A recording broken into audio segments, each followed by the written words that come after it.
and cybersecurity consultant with IBN, and Ms. Mahuri Bambure. So I'll just brief you about IBN. So IBN is into cloud security and cloud managed services, and we established in 1999. And this is what we do. We do 360-degree of cloud security services.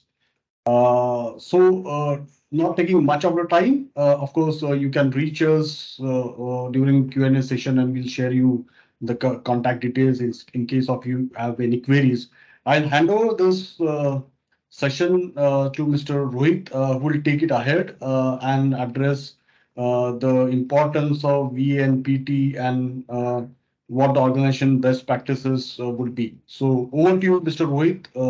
Welcome, Rohit Gautam. Yeah. Yeah, so thank you so much, Mr. Prateek. Yeah, I hope I'm audible to everyone and visible as well. Yes, you are. You are audible. Yeah, great. Yeah, thank you so much. So I would like to welcome all the participants today for this webinar on which we are going to understand and discuss about the importance of VAPT, which is vulnerability assessment and penetration testing. We are going to see a couple of practical examples and understand that how, with the help of VAPT, we can enhance the cybersecurity posture of a given organization. We are also going to discuss about case studies as well throughout the session. I will just make one request to all the participants that please be interactive during the session. You can use the chat box to post your questions. And in case you have any queries as well, we will be having a Q&A at the end, wherein you can freely ask any questions that you have. So without further ado, I'm going to start with this session now. So I will share my screen.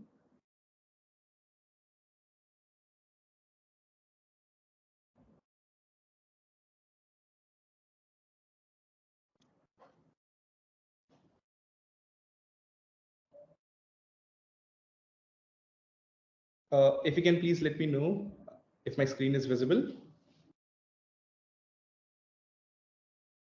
Yes, Rohit, it is. Yeah. Okay, thank you so much. So as we discussed today, we are going to understand about what is VA and what is VPT.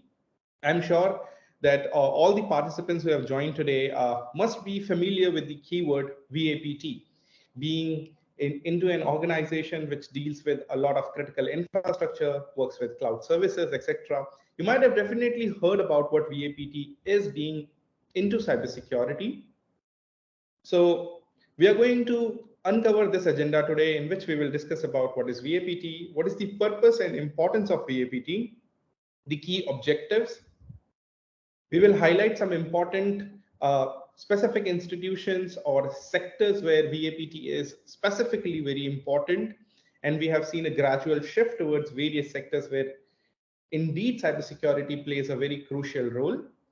Then we will discuss about case studies, how VAPT can be applied to different areas, what is in-depth penetration testing, best practices for VAPT, and we'll conclude with Q&A. So before we begin today's session, let me ask all of you this question, that do you think cybersecurity is really important today? How many of you think it is important? Please respond with a yes. So I just need to go to the chat quickly. Okay.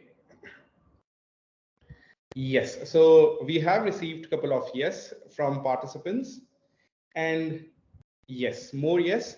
Indeed, cybersecurity plays a very, very vital role, and we have seen organizations making a gradual shift towards cybersecurity. We have seen that how in COVID-19, when all the organizations were stuck with shutting down their operations or making their operations fully online, the attack surface for organization has increased rapidly. They have to shift their activities online, employees have to connect online, and still there was a lot of things that remained vulnerable. This gave a lot of attack surface, domains, subdomains, IP addresses, and vulnerable services and devices that were running. A lot of space for hackers, wherein they could now hack for those hidden assets which were never found online for organizations.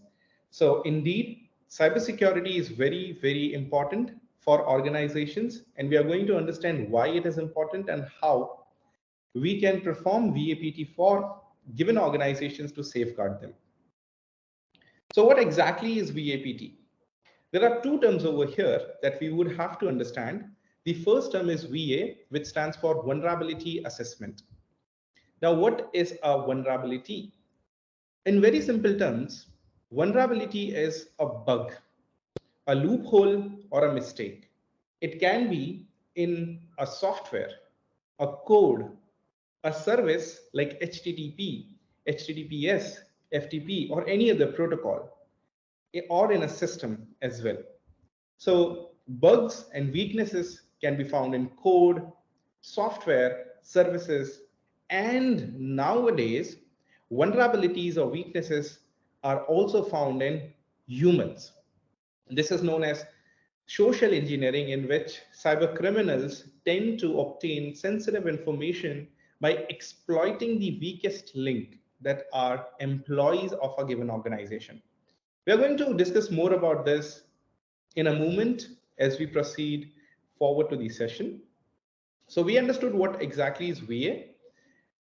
Now let us understand what is PT. So PT stands for penetration testing. That means in the first phase, as we have identified vulnerabilities or bugs in a code or a given software or a service, we try to exploit it to see what is the maximum amount of impact it can create. Although all of this is done into a simulated environment wherein we try to mimic as an external threat actor or an external hacker to see what is the overall impact of this bug or this weakness or vulnerability if it could have been exploited from outside. What is the entire business loss or impact that could have been to customers or organization? So this together is a process which is known as VAPT. Organizations do perform VAPT and identify the potential risks that are related to the given applications, given softwares and services. Now, what is the purpose and importance of VAPT? The primary purpose of VAPT is to proactively identify as many as vulnerabilities possible so that it can be fixed in a timely manner, so it is not exploited from any threat actor or black hat hacker from outside. And yes, if we identify vulnerabilities in a timely manner on softwares, services for the organizations, obviously it would make the entire cybersecurity posture much more better. The organization would be considered more safe, having less number of comparative attacks from outside.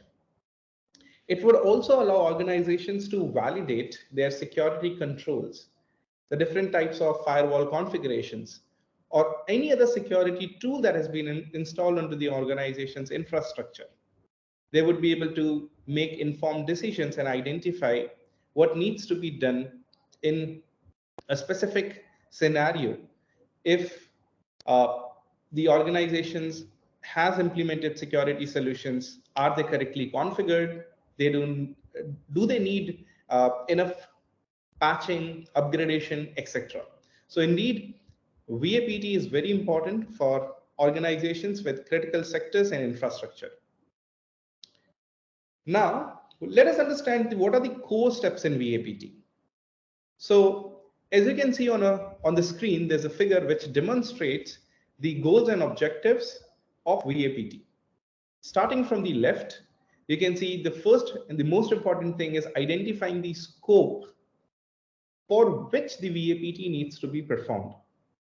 Scope would mean a targeted domain, a list of subdomains, IP addresses, organization specific functionality, software, etc. The second step is information gathering. This step involves identifying information about the specific target. Let's assume we have got a website that on which we want to perform VAPT. The information gathering phase would include identifying the technology stack, that the application is running on PHP, the application is running on a specific JavaScript library, the application runs on a server which runs on Apache, it runs on an operating system which is Ubuntu, etc. What are the open ports for this application? All this information is very useful while performing VAPT because it would give us sufficient idea about the application's underlying technology stack, which would help us and aid us in the next phases of VAPT. The next is vulnerability detection. That is to identify any weakness in the application's functionality that has been developed.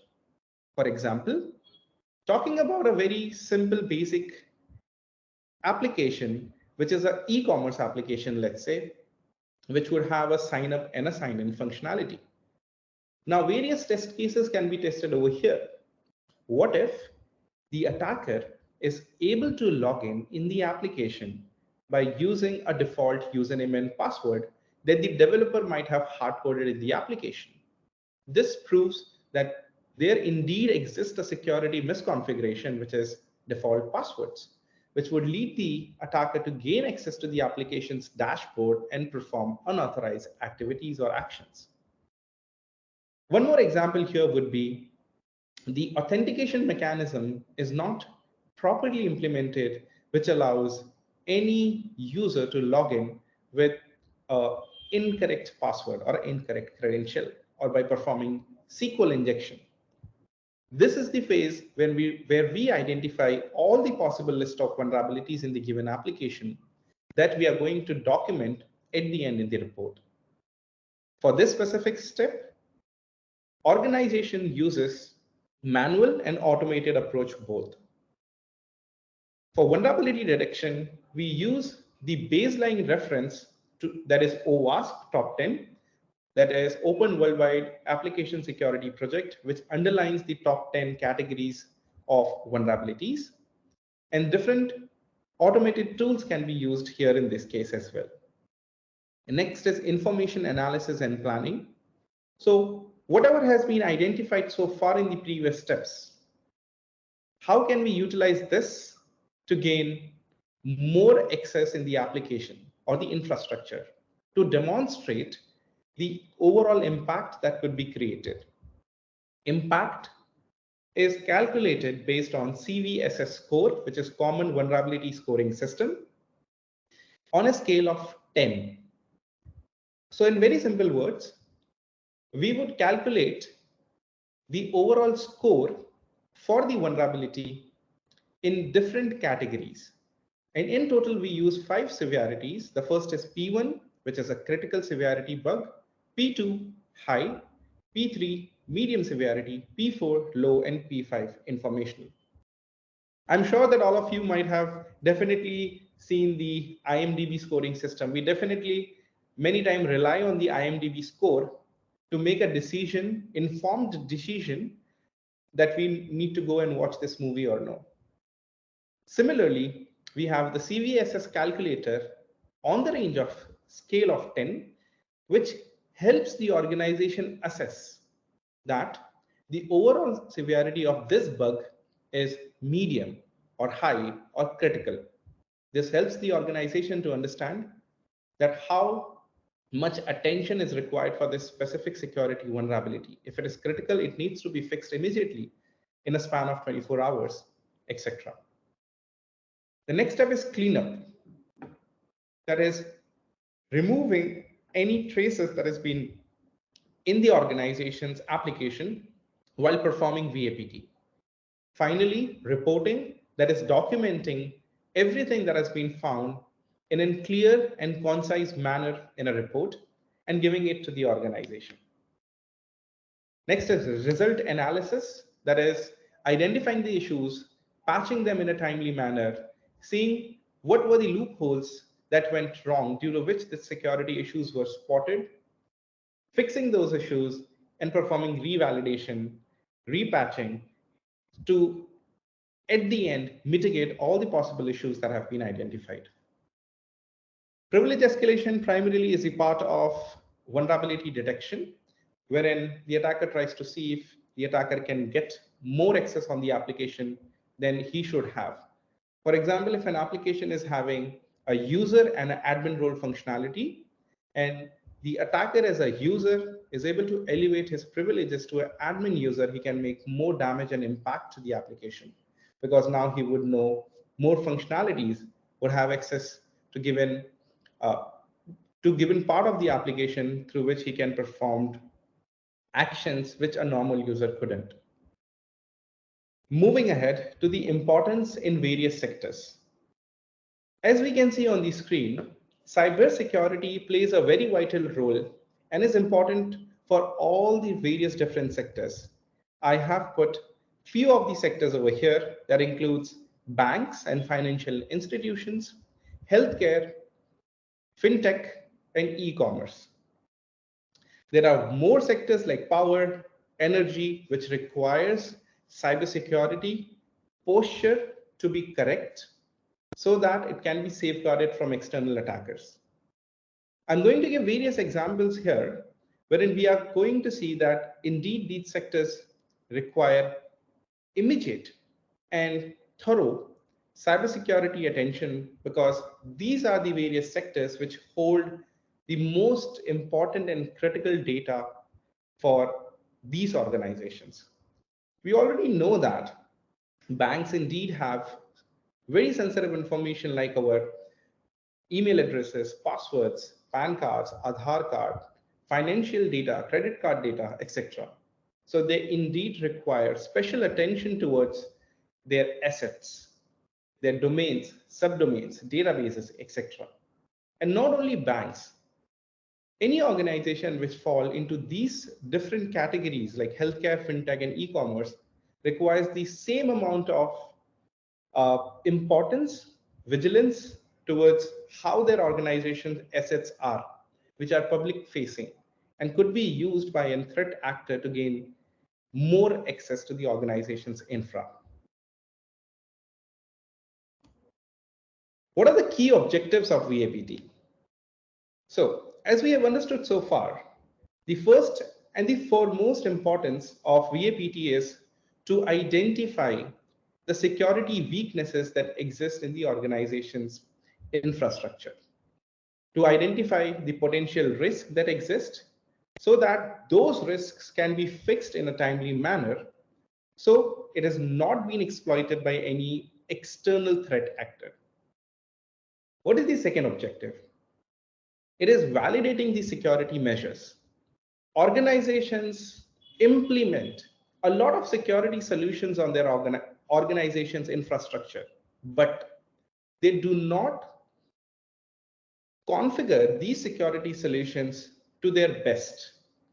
Sometimes the security solutions are not hardened enough or are not working on an optimal stage, due to which they do not prove to be very effective on any of the given infrastructure's asset, due to which, even though by implementing security solutions and not setting up them to work on an optimal stage, would welcome hackers and attacks from outside. So a VAPT exercise can definitely be very useful to measure the effectiveness of security that has been already implemented on the organization, assessing the tools, techniques, as well as the employees of the organization. And the third one is providing recommendations. Recommendations will include actionable items like what are the specific vulnerabilities that has been identified on our core applications that needs to be fixed immediately. What are the core applications that are public facing, which has the higher volume of traffic that has been accessed continuously by the users or customers. Identifying those weak spots and fixing them in a timely manner would enhance in the organization's better security posture. Not only those 3 points, but protecting the sensitive data of the organization is very, very vital, because we all know that data is the new oil. It should be considered as important, as critical as we have money that has been saved in bank accounts. Organizations being into this critical sectors, which we have discussed right now, should implement strong preventive measures on the organizations with a better cybersecurity posture to safeguard personal information, financial records, and intellectual properties of the organization. The key objective of VAPT also includes regulatory compliance. That means organizations would be able to practice properly that how the organization's cybersecurity posture is, and they would be able to achieve better compliance towards various compliance frameworks like GDPR, PCI DSS for payment card industry, HIPAA for healthcare industry, etc. Moving ahead to some of the major cybersecurity attacks that has happened in past. And I'm sure all of you might have been familiar with this attack which happened on AIMS. AIMS being one of the biggest and premier medical institution in our country faced a ransomware attack in November. The root cause of this attack was identified to be a malicious files and softwares that were downloaded in the organization's infrastructure, which led to encrypting all the useful and very important data of the medical doctors as well as the users. So how does actually a ransomware works? So I would like to ask all of you, have you heard about ransomware in the past? And if yes, can you please let me know in very simple, just one word or one line, what primarily is a ransomware?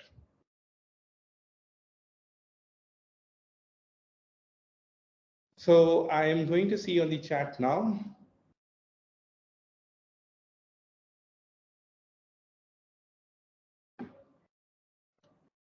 Has anyone of you heard about a ransomware in past?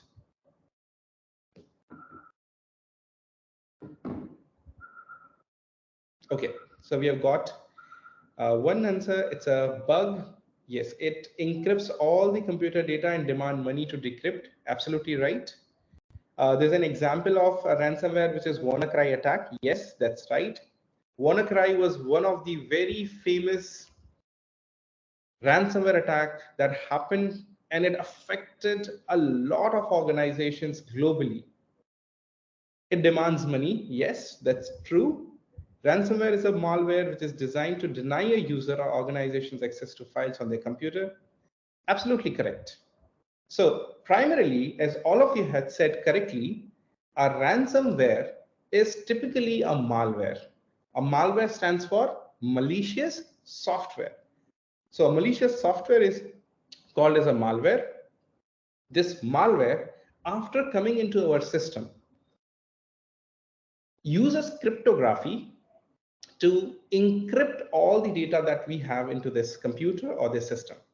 The data could be your important files like Excel file, PDF files, or any kind of file, images, backups, or basically any kind of data that you have in the system. Once the data has been encrypted, you will not be able to access that data. Now, to access that data, the attacker demands for a ransom, which is basically in the form of money, which is demanded in the form of cryptocurrency. Attackers have been very, very smart, and they use cryptocurrency platforms to demand for these ransoms because majorly cryptocurrency payments remains untraced, and it's very difficult to find the original owners of the cryptocurrency wallets.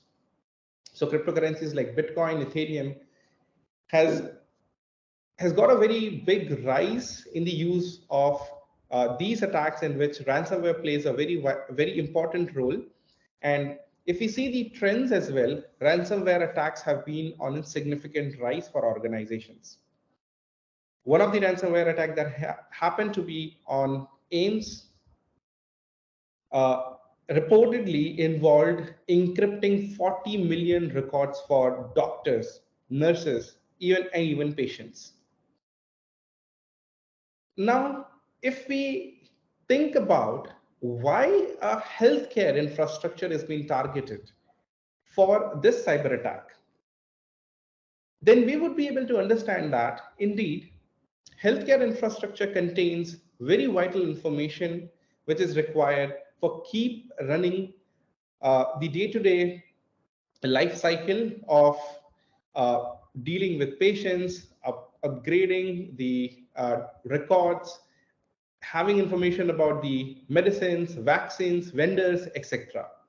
So considering the critical data that a healthcare sector would deal with, it has been one of the favorite sector of cyber criminals to get indulged with. And healthcare industries poorly focus on the cybersecurity posture of their organization, which happened in this case, wherein due to unsafe practices or not proper awareness about how the organization's infrastructure should be that could prevent any unauthorized actions or activities from outside, or not enough cybersecurity training awareness for the employees to distinguish between what are legitimate files that has been received or what they are downloading, led to this attack. Due to this, there was severe disruption in operation and supply chains, and we all know that it was a very big chaos that was created due to this ransomware attack. Although after a significant amount of time, various data backups were used, from which majority of the important data was restored from those backups, and the overall impact was tried to be minimized in this scenario. Now, as we are on this specific case study, I want to ask every one of you, can you suggest one of the countermeasure or precaution that could have been used by the organization, which could have stopped this specific attack, or which could have not allowed this attack? Or what are common best practices that we should implement in our organization so we minimize the overall impact or stop these types of ransomware attacks?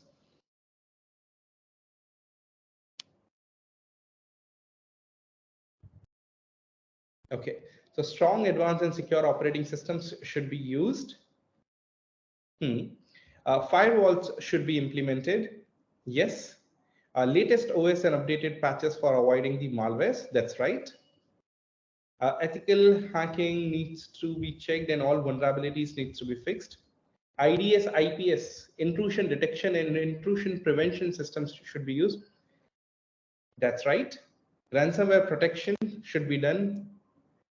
Don't open up any unknown links, and firewall installation, hardening of the systems, implementing DevSecOps, best and secure coding practices should be used. So all of you are correct in one or the another manner in which you have suggested the possible countermeasures or preventions that can be implemented onto an organization's infrastructure to either avoid these types of attacks or at least minimize the impact after the attack has happened.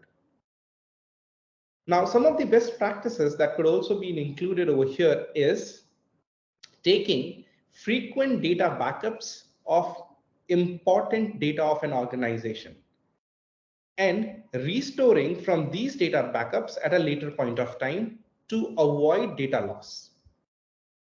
Second, cybersecurity training awareness for employees so they remain alert and vigilant so that they could avoid clicking on unknown malicious links or any phishing email that they receive, or would not download any third-party software which has not been trusted in the organization systems. So additionally, as all of you have suggested, these two important points can also be very helpful to tackle ransomware attacks. Now let's discuss about the second attack, which is the Uber attack. So a very big cyber attack happened on Uber. We all know that it's a ride-sharing application. Now, how did this attack happen? We are going to understand the entire flow of that attack. But the most important points over here to notice was the credentials, which is the username and password for one of the employee of Uber was found from dark web. And from dark web, this username and password was actually bought by a 18-year-old person, and he used this to gain access to the organization's critical infra. Later on investigation, it was identified that this username and password that was found for one of the employee was stolen from a phishing attack for which the employee fall prey to. So from that phishing attack, the username and password was found, which was then sold on dark web. And from there, someone purchased that and used that to gain access to the organization's infrastructure.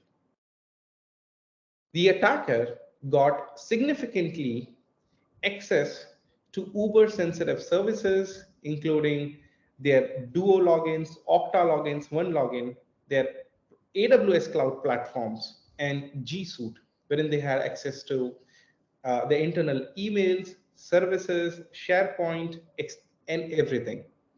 Not only that, they also got access to their bug bounty reports in which they were able to identify what are the vulnerabilities the organization has that has been reported by other security researchers. So the attacker was also able to identify the weak points that exist in the organization's infrastructure. It was identified the 18-year-old hacker was associated with a cyber criminal group, which is Lepsis, who were behind this attack. Now let us try to understand the kill chain of how this attack happened. So the adversary or the hacker identified the user credentials and bought it from dark web. And in the report analysis, it was allegedly said that this credential was up for sale for only $10. And he got this after trying it to validate. He was able to validate that this username and password is correct and has got credential access for the VPN authentication. So after the hacker was able to complete this, he got access to the Uber's internal network, as we can see over here. The first step was identifying what possible information he can get in the organization's infrastructure, and that step is known as discovery. He ran a couple of PowerShell scripts on the systems to see what is the amount of access that he has on the current system, etc. And also identified potential information from the network drive, shares, etc. Performed privilege escalation to get access to the PAM service, used the PAM service to authenticate to get a higher privilege in the organization's infrastructure, got access to domain admin, which is the Active Directory, got access to MFA, identity provider, cloud admin, which was AWS, which was used in this and other applications. Later, the attacker exfiltrated secret and sensitive information from the organization and sold it on dark web. So this was the entire series of events that happened on Uber. And what was the primary root cause? it was identified in the analysis that the root cause was found to be the username and password that was gathered through a phishing attack that was done on 2 of their employees. And that credentials were allegedly sold on deep web and dark web, from where anyone could go and buy that information and then try to access the Uber's infrastructure. Additionally, weak security mechanisms which did not prevent the unauthorized attempt that happened in the organization's infrastructure when the attacker was trying to elevate the privileges or performing discovery on the network drives. The SOC team did not identify that, and this attack basically evaded from the eyes of the SOC team as well, was not detected, and later on it was identified that large amount of data was exfiltrated through the organization's infrastructure outside.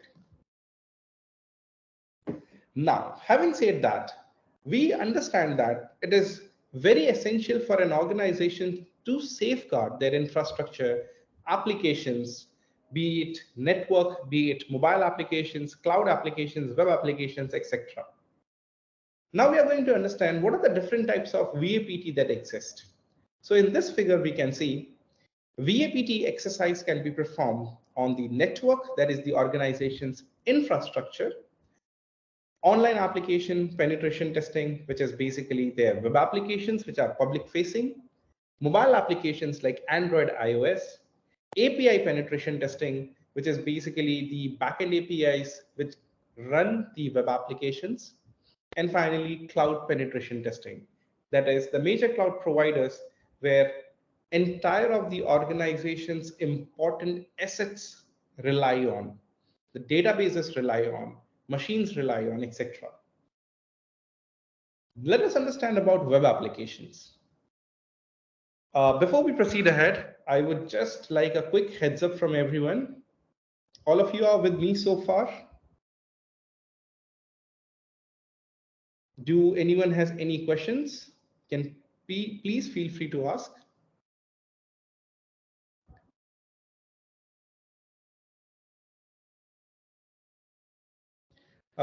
Yes, so I can see a couple of more answers. Strong email filtering system to block spam and phishing. That's right.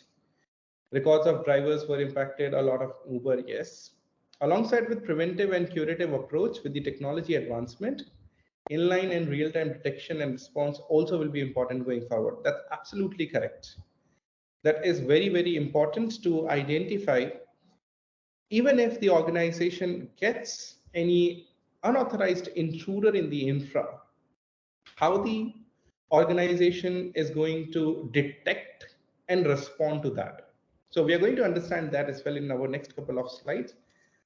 Some effective VAPT tools. Yes. So we are going to come to that in just a while. Let's quickly understand web applications. Web applications are nothing but primarily websites that we use onto our day-to-day life, which are also referred as web application. So in web application vulnerability analysis, our objective is to identify security bugs and weaknesses in websites and assess the potential risk that the application would have in any functionality, be it an login functionality, be it an increase my role functionality, maybe, or it might be book a cab, book a meeting functionality that could lead to session management issues, etc. So these are the various functionalities that application would have, and it is very important to identify if there are any flaws into these functionalities. And the web application penetration testing helps us simulate active attacks, because these are the front-facing applications that run on the web browsers and are being used by the active customers and users. So it is very important for the VAPT team to assess the overall severity of the bugs that has been identified, to simulate as a threat actor or an external hacker to identify what are the possible issues. And after the possible issues has been found, what is the effective security controls that needs to be put so that these vulnerabilities can be fixed in a timely manner. For mobile applications, we see that organizations widely uses mobile applications to provide their services. As we are into this digital age, we know that technology is at our fingertips. We have a mobile application for doing all the possible activity for all our possible needs. If you want to order food, we have Swiggy application. So Swiggy, Zomato. If you want to uh, maybe book a cab, we have Ola, Uber. Book bus tickets, we have Paytm. Doing financial transactions, we have something. To even book an online doctor appointment, we have an application. So we have mobile applications at our fingertips. These mobile applications can also, as they store a lot of user data, our PII and vital information, can also be attacked if the data is not protected properly by the application, or if it has poor security controls. So mobile applications indeed remain a very important attack surface for organizations, and they should be safeguarded too. Identifying flaws in these mobile applications like data leakage, insecure storage, insecure API usage, etc., should be identified and mitigated in a timely manner. So external attackers or threat actors do not attack these mobile applications and exfiltrate sensitive information for users.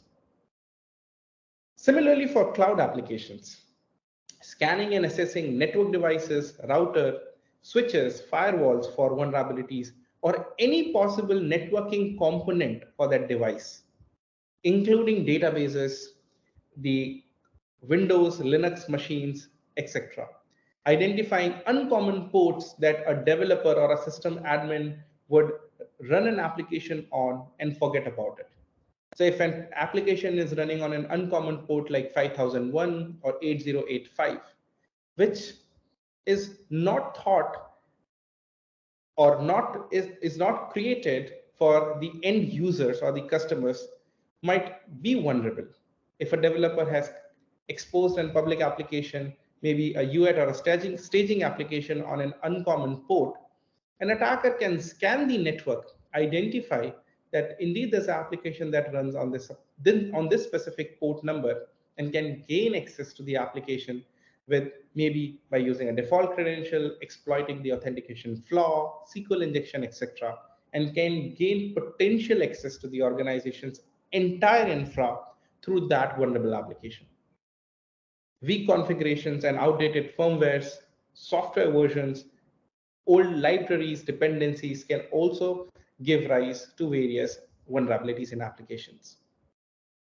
So it is very important to focus on cloud applications security, including IAM, including EC2, including databases and other network aware services.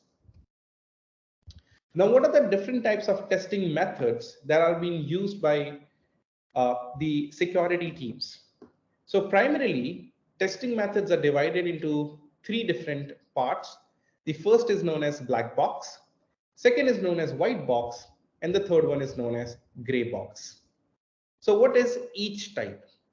So in very simple words, if I would like to put this, a black box security testing that is going to be done by the VAPT team is without having any prior knowledge about the target system.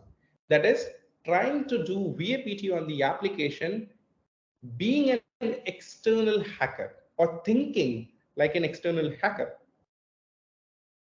Because an external hacker would not have any internal information about the application's backend, what kind of database it has been used, what kind of architecture the application is deployed on, what is the programming language, etc. So this simulates an external hacker with very limited information and helps assess how well the system can withstand external attacks. The next approach is white box testing. White box testing is having full access to the application's source code, having usernames, passwords, having different roles to log in, etc. So here the VAPT team and the testers would know everything about the application, and they know in-depth about applications functionalities, application source code, application architecture, etc. This can also be a very good approach for testing because it would allow the VAPT team to do a thorough testing with all this prior knowledge and information that has been given about the target systems. Gray box testing is the mix of black and white box. As we know, when we combine both of these colors, we would get gray color. So gray box testing is primarily partial information about the given target systems. It combines the elements of both black and white box testing and provides a balanced view of how an external threat actor would look towards an application and an internal threat actor would look towards an application. Yeah. So let me ask all of you. Now, this is a situational question that I want to put on. What do you think, as per you, would be the best testing approach which simulates or mimics an external attacker? So let us see how many of you are able to answer correctly. What would be the best testing approach that simulates an external threat actor?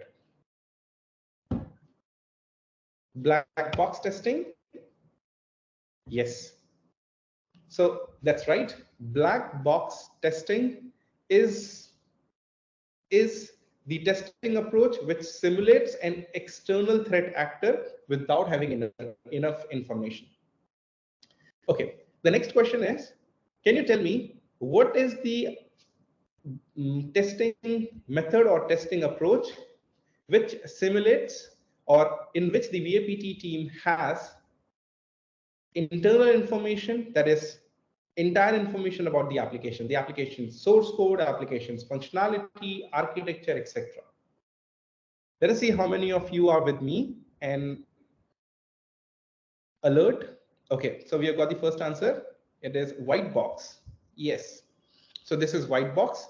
So white box testing approach is the primary approach which has all the possible information for the application given to the VAPT team to assess the application's internal functionalities entirely. Yes, that's right. Yes, you're right, Yash. To test it with taking in consideration its internal functionalities, knowing the components, dependencies, everything. Perfect. Let's proceed. Okay, so what is the purpose and scope of VAPT? So this slide is basically like a summary that we have learned so far. We have understood about the objectives, we have understood about the testing methodology, we have seen the types of VAPT. Now we are understanding the purpose and scope. So identifying vulnerabilities, that's definitely our purpose for doing VAPT.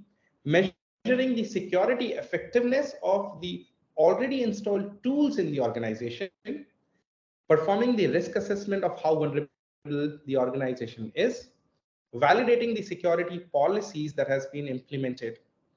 That even though we ask the employees not to click on any third-party websites or not to download third-party software, are these policies effectively enforced on the organization's infrastructure? Can also be tested with the help of VAPT. Compliance verification and incident response and SOC assessment. That if at any point of time, when the VAPT team is trying to send a malicious request, is it being captured and detected by the SOC team? Does it make an event in the firewall? Does our IDS and IPN trigger that something malicious is happening and this is not the normal activity that is happening over our network? The key benefits also includes proactive identification of risks, that is continuously, minimizing the losses to the organization from cyber attacks, data protection by safeguarding critical information like customers, employees, PII, enhancing cybersecurity posture for the entire organization. Incident response and recovery strategies can be better made.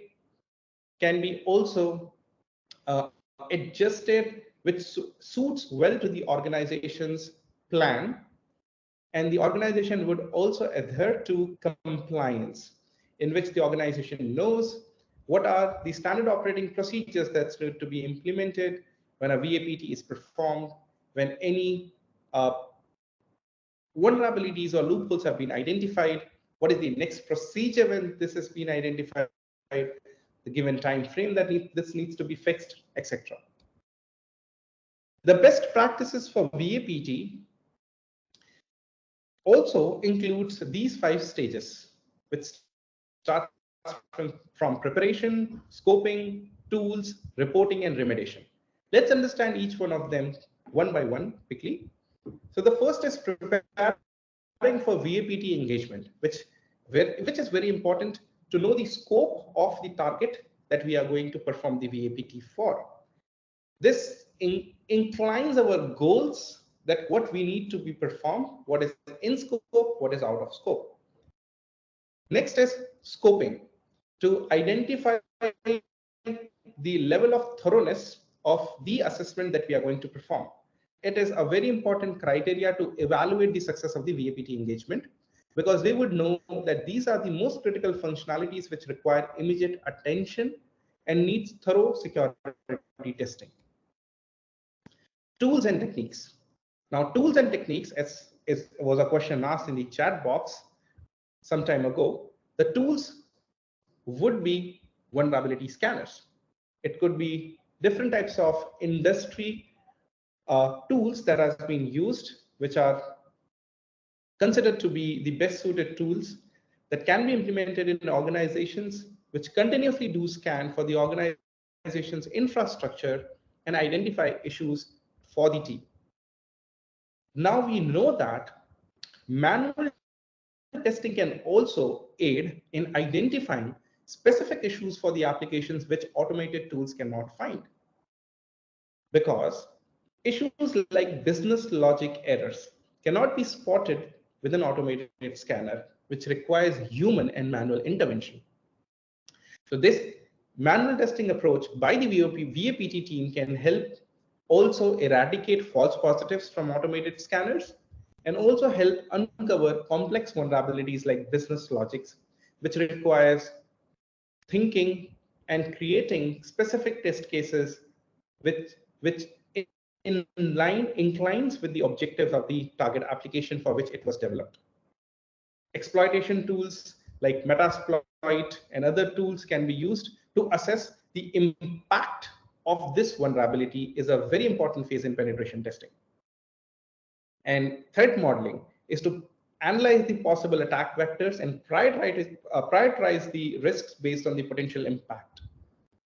Next is reporting and remediation, which is creating a clear, concise reports with steps to reproduce, proof of concept, suggested recommendations, and countermeasures, and continuous improvement, that is patching up and fixing all the issues that were identified and revalidating the issues. VAPT report and recommendations would also include key factors, like a VAPT report should have a brief explanation of what was done in the VAPT exercise. What are the security weaknesses that have been identified on systems, applications, and networks? The VAPT report should also interpret the findings in the form of different severities, as we have discussed, which is critical, high, medium, low, and illustrate statistical data in the form of charts, pie graph, etc., which can be useful for organizations, technical teams, and senior most executive teams as well, to understand that this is the overall identification of security risk in the organization's VAPT exercise that was performed. Prioritizing vulnerabilities based on different factors like CVSS score, and then developing remediation strategies of which vulnerabilities should be picked first based on a risk-based approach of what requires immediate attention and what can be fixed at a later point of time, like low-level issues or informational or best practices issues. Let's discuss about a real-world case study. So here, a brief VAPT engagement needs to be done on an organization which is XYZ Technologies, XYZ Technology Solutions. The organization is having in the industry is software development. The scope includes VAPT for web application and network. The objective is to identify potential vulnerabilities both in web and network. The challenges is the web application regularly handles sensitive customer data, and network infra supported critical business operations. Making thorough testing without causing disruption is the key challenge.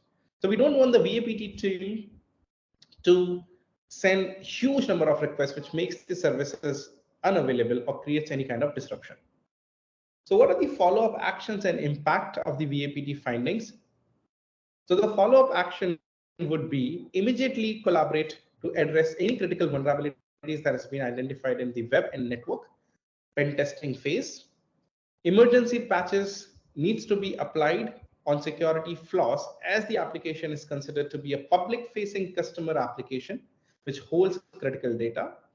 And then a thorough review of access control and security configurations should be implemented to prevent any unauthorized access to attackers. The impact that was found was critical vulnerabilities like SQL injection, which could allow an attacker to access the database. Different flaws like XSS and another unauthorized actions like sensitive data compromise, username and password leak, etc. The network infrastructure had misconfigurations, it was not running on its optimal configured stage, which allowed anyone to perform unauthorized access and perform a potential data breach. So what are the long-term improvements now XYZ Technology Solutions need to do? They need to implement a regular VAPT schedule so that they can continuously check their web application and network infra periodically, that is in a timely manner. Security awareness training should be conducted for all employees to promote a culture of security consciousness and vigilant behavior. And the company should also adopt a proactive approach so that they continuously monitor the changes that has been happening in the organization, any attacks that are coming from external network, so that they could tackle these attacks and block majority of the incoming request, which is not considered to be safe for their organization's infra. What are the key takeaways from this exercise that we have seen? Educate employees on emerging cyber attacks with security awareness training. The security awareness training can be specific to different organizations and different departments of the organizations as well. For example, developer specific security awareness training, which helps them write secure code based on the best practices, which helps the developers potentially make less number of vulnerable mistakes or configuration while they develop the application from the scratch in the beginning itself.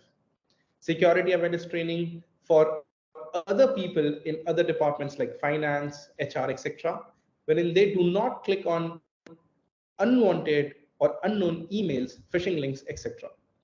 Keeping the softwares and systems updated from time to time with latest security patches. Implementing strong email authentication protocols to stop email-based cyber attacks. Getting regular VAPT, which is very important to patch and remove any existing vulnerabilities that would exist in the organization's network, web, or cloud. Limiting the employees' access to sensitive data, because sometimes due to the mistakes of internal employees as well, sensitive information can be stolen by an attacker. If an employee unknowingly clicks on a phishing email, runs an Excel macro, which has a code enabled, which makes a connection from this computer to an attacker's computer, the attacker would be able to steal potentially sensitive information from this system as well. So limiting and providing privileged access on different users and groups. Usage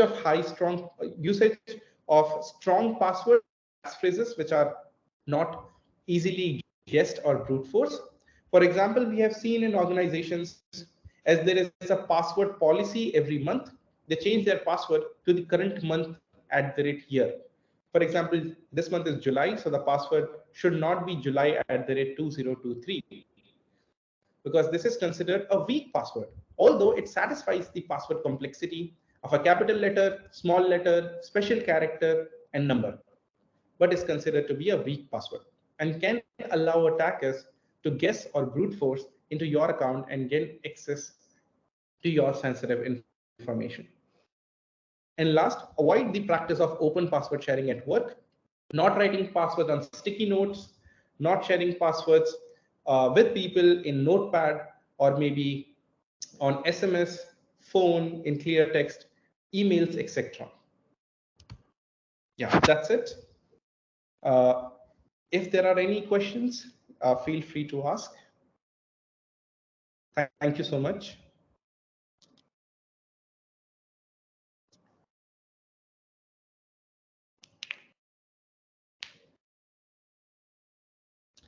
Okay, so any online VAPT lab for free usage of VAPT tools, any references?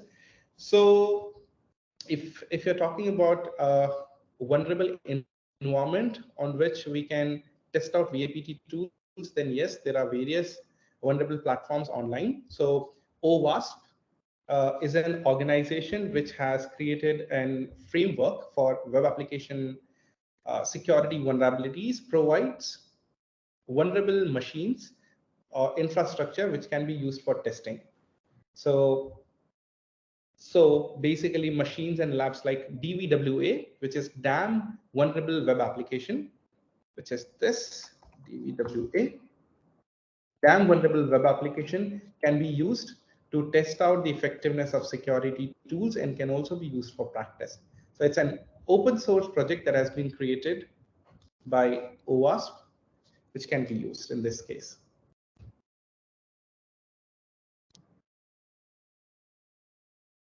Best security and high productivity generally counteracts each other.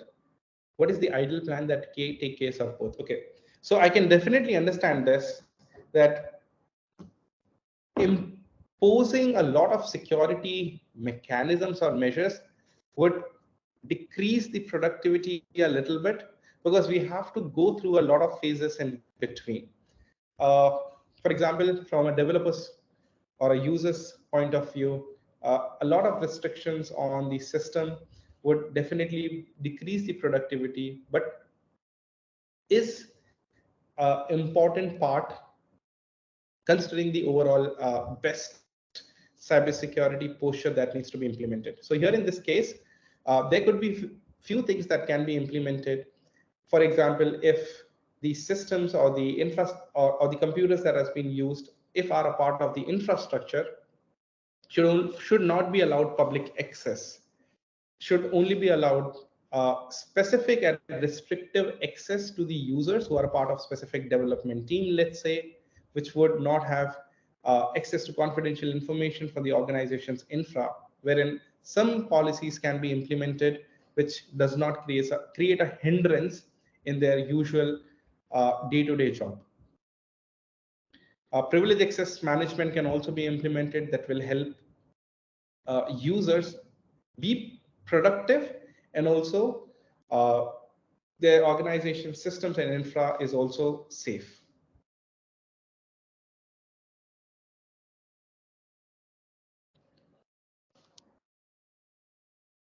Any more questions?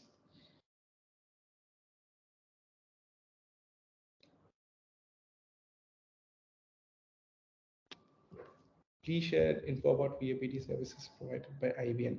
Yes, Mr. Prateek would be sharing those details.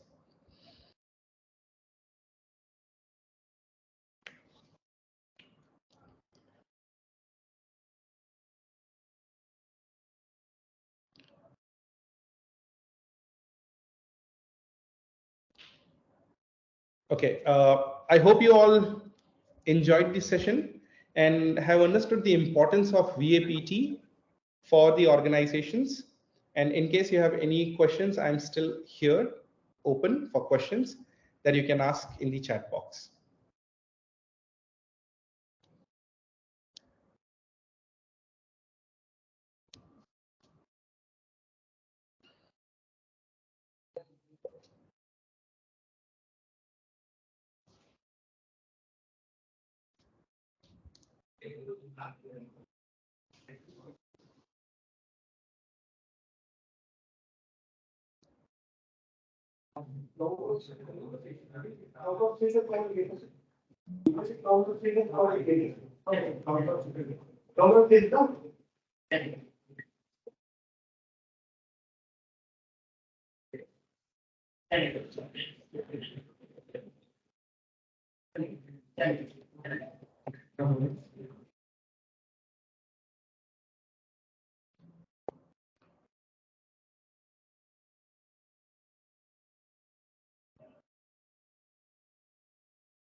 Thank you so much, Dr. Himanshu Gupta, for your feedback.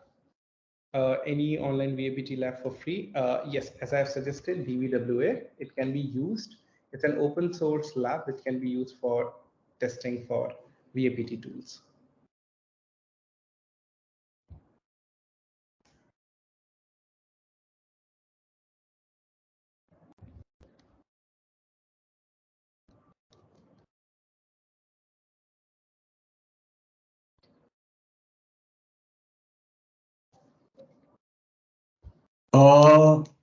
Any more queries from team? Any more queries? Or we can conclude the session. We'll wait for a couple of minutes. Sure.